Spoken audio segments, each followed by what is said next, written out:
अस्सलाम वालेकुम। मलिक रबनीवाज चेयरमैन मेरा किसान पाकिस्तान। दोस्तों की हाल चाल है? ठीक हो?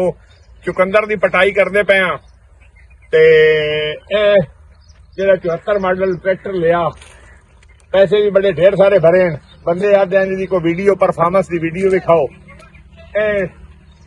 74 मॉडल जेड़ा जापान तो इंपोर्ट होया ट्रैक्टर, ये उस बारे मैं मालूमात देना। मैं ट्राला कढ़ना, ट्राले की लंबाई है 20 फुट और कम अज कम ट्राले समेत 5 सैकड़े वजन हो गया। ते चुकंदर विखाओ सारी उत्ते लोड हुई जी।